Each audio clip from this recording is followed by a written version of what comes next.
We're home early, aren't we? I'm meeting with Grandfather about our party for ELQ tomorrow night. Shouldn't you be going over the last-minute details with Reginald? No. Actually, you know what? Let me redefine that. Reginald definitely should because it's his job. But I'm way too busy here. We're expecting several European partners, Carly. And your point would be what?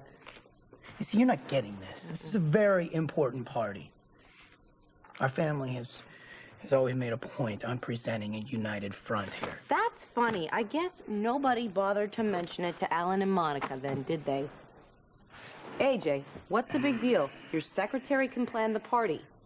You'll do just fine with the European investors. Tell them I got a headache. Hey, you will be there. You have no choice.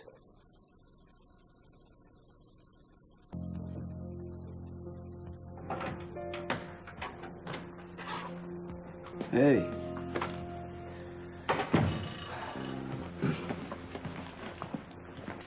£12,000 of Arabica beans, our usual price plus 10% discount. Okay, it's beautiful. Wow.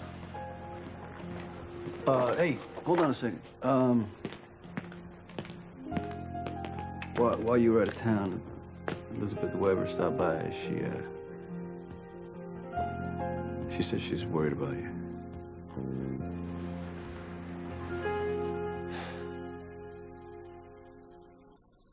Did Elizabeth seem all right? Well, aside from being worried about you, she's fine. She said you didn't return her phone calls. I mean, yeah. Jason, you got an answering machine. It'd be nice every once in a while to check it. I should have figured that Elizabeth would try to reach me. She's trying to be tough and brave because that's what she thinks that people expect. This whole bomb thing, I know, scared her, and every time she gets scared or confused or mad, she calls me. Yeah, she mentioned that. Yeah, not that I do much. I just, take her for rides. Sometimes I just listen, but it seems to help. A light goes on inside her, and she smiles, and it seems that she's... I gotta get to the warehouse. Okay.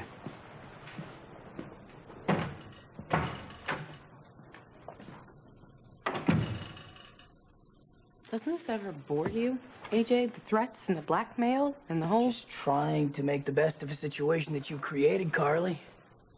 Now here, listen to me, all right? You stay with me on this. You see, you are an asset to me in public. It's useful for the CEO of ELQ to have a smart, charming, beautiful wife. Now, if you were to drop out and stop functioning in that way, well, then you'd no longer be of any use to me. And as far as our son goes, well, he's proven that he's quite adaptable. Sure, he can get along just fine without his money. You will never take my son away from me. Do you think I'm hell to live with now? You try it. You have no Well, then idea. I guess you better start cooperating. I will make your life miserable if you try to... The harder you fight, the more grounds you give me to... take away my son, Carly. And to throw your little butt back in Ferncliff. And we both know that I can find a number of people to testify to your emotional instability. Come on, you want me to spell it out for you? What the hell happened to you, man? It used to be something. Compassion, mercy. It's gone. I guess you burned it out of me. You have that effect on people. Now, sweetheart, shouldn't you be checking in on those canapes?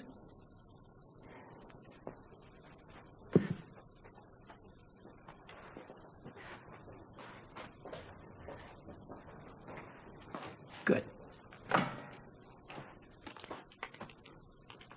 Put that phone down at once. What's your problem? You don't know? Why doesn't that surprise me? All right, I'll tell you. Thanks to your shoddy management, ELQ is facing another dock strike. Oh, what was I thinking? Counting on you instead of Ned. Oh.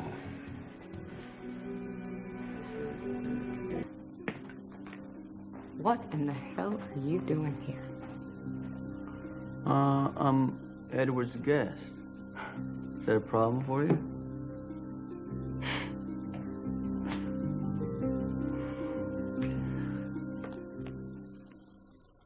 Well, you know what? If you have to come running whenever Edward whistles, that's your problem. I'm under no obligation to keep you company, so... Who asked you to? Sonny. How is he? Jason? Who else? I don't know. You know, he works for me, that's all. I'm no more forgiven than you are. That's not exactly true, now is it? I mean, come on. At least, you know, you speak to him. You guys probably actually carry on conversations, right? When I'm not even allowed to get anywhere near him, I can't even... You wouldn't wish this on me. I'm under house arrest, okay? My husband is holding my child hostage. Every time I try to go someplace, he threatens to have me recommitted. I thought you had more guts than that. Excuse me? I know the deal Jason worked out for you. You're free and clear.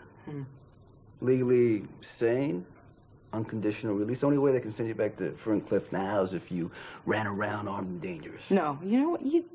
What? You pretend, I mean, you think that you know everything. You don't know, okay? You have no idea what it's like to be locked up in a mental institution, okay? It's like hell. And my child would be here alone being raised by a bunch of crazy lunatic freaks whose idea of love is this dysfunctional... Well, I never noticed you racking up points in the love department. Maybe I trashed my own life, but I'm not going to trash Michael's, and I'm not going to let anybody else do that either. Then why don't you start now? By standing up to the quartermain. You're only a victim if you let yourself be. Now, that's just my observation. For a worthless excuse for a human being, selfish too. Sometimes you actually have something decent to say. I know how to take care of myself, same as you. Reginald told me you were waiting. Yeah, man, I'd like to know why. We have business to discuss. Edward, I was just keeping Sonny company while he waited, and I took the liberty of inviting him to the ELQ party tomorrow night. Over my dead body.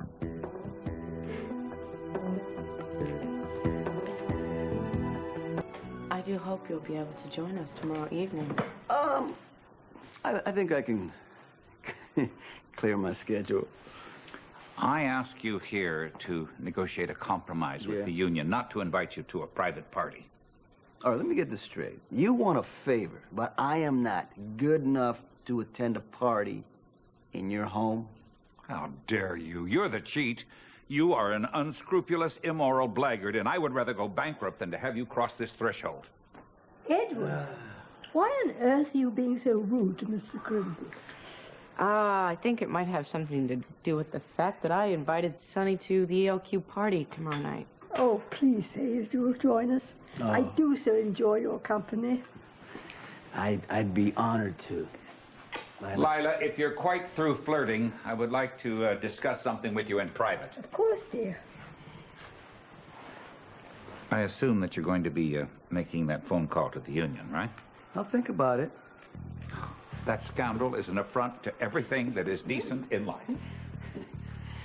So I guess I'll see you tomorrow night, huh? Well, I guess I have no choice now, you know. Lila's expecting me, you know. Right. So did you invite me here because you want to get back at Edward, or do you have some crazy plan that's going to bore me to death? Actually, I have some crazy plan that I think that party's going to be one that nobody forgets for a very long time.